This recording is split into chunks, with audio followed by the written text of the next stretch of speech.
Ternyata selama ini Roky Gerung memendam sebuah impian yang sangat luar biasa. Diam-diam di balik sepak terjangnya yang super aktif di kubu Capres Prabowo Sandi, dia agaknya mengharapkan sebuah imbalan apabila pasangan Capres bernomor urut 2 itu menang pada Pilpres 2019 lalu. Jadi menteri, itu pasti yang dia idamkan apabila pasangan yang dia dukung habis-habisan tersebut melenggang masuk ke istana. Sah dan wajar saja keinginan seperti itu. Namun sayang, dia belum beruntung. Semoga di tahun 2024 dia bisa menempatkan diri dengan jitu, sehingga capres yang menang nanti menyertakan dia di dalam kabinet. Soal ambisi terpendamnya itu terkuak oleh pengakuannya sendiri dalam sebuah diskusi online atau webinar bertajuk Reshuffle, Siapa yang Layak Diganti dan Menggantikan. Acara pada Sabtu 4 Juli 2020 itu guna merespons video Presiden Jokowi yang marah-marah terhadap para menteri yang dianggap lamban bertindak di tengah COVID-19 ini. Sontak isu reshuffle pun merebak, terlebih karena kepala negara mengatakan tidak akan segan-segan melakukan reshuffle, mengganti menteri atau bahkan membubarkan lembaga yang tak bekerja secara luar biasa atau extraordinary. Presiden memarahi para menteri, publik pun geger. Beberapa pihak mungkin langsung ngiler kursi menteri yang bakal direposisi. Sejumlah orang berusaha mencuri perhatian Jokowi, seperti Rizal Ramli yang langsung memberikan komentarnya soal jabatan menteri yang disebutnya berupa hadiah. Siapa tahu Jokowi kepincut lagi padanya dan menjadikan dia Menteri Kelautan dan Perikanan. Yang juga patut dikasihani adalah Mumtaz Rais, yang tak lain dan tak bukan adalah putra dari Amin Rais. Ketika Pak Rais menyindir bahwa sikap marah Jokowi terhadap anggota kabinetnya itu hanya sandiwara, anaknya si Mumtaz justru tak keberatan apabila dirinya diangkat jadi menteri Jokowi.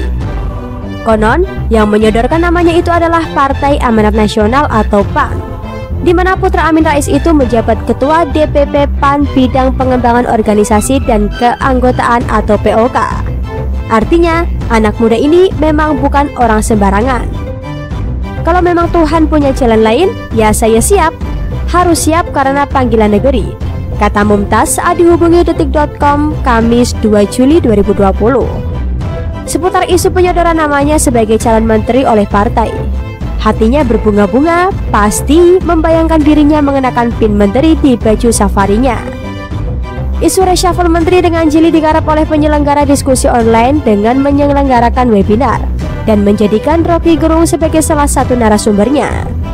Dan ketika moderator diskusi menanyakan kesiapan Roky jika ditawari jabatan menteri oleh Jokowi, tanpa malu-malu sosok yang dijuluki halayak si dungu ini menjawab tandas, "Saya mau."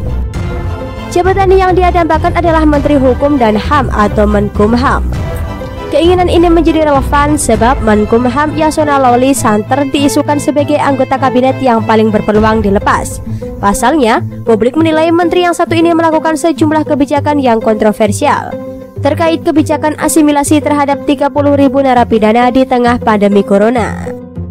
Dan disinilah kokilnya Roky Gerung, sebab mengajukan syarat yang sulit dipahami, yakni sebagai Menkumham, dia harus memiliki hak diskresi mengeluarkan undang-undang untuk pembubaran kabinet. Jadi Menkumham harus punya hak diskresi mengeluarkan undang-undang untuk pembubaran kabinet. Jadi sebagai Menkumham, saya akan ambil keputusan pertama membubarkan kabinet.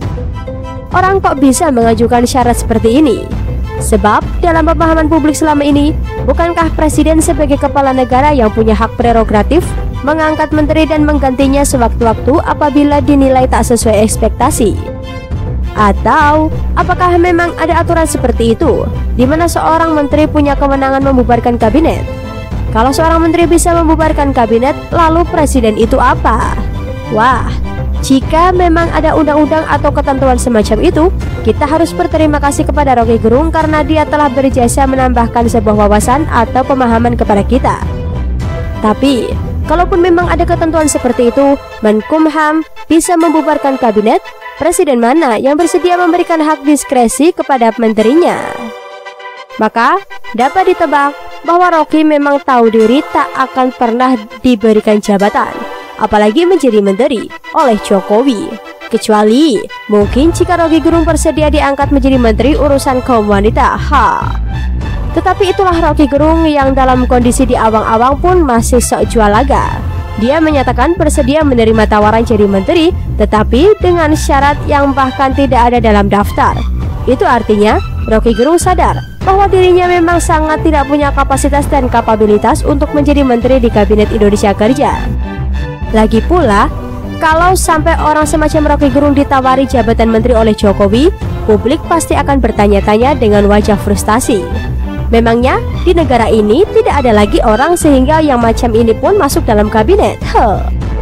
Tapi Roky ini memang kadang cerdas untuk mengantisipasi rasa penasaran dan ekspektasi para simpatisannya. Dia langsung memberikan sebuah syarat berat apabila Jokowi berhasrat memanggilnya ke istana.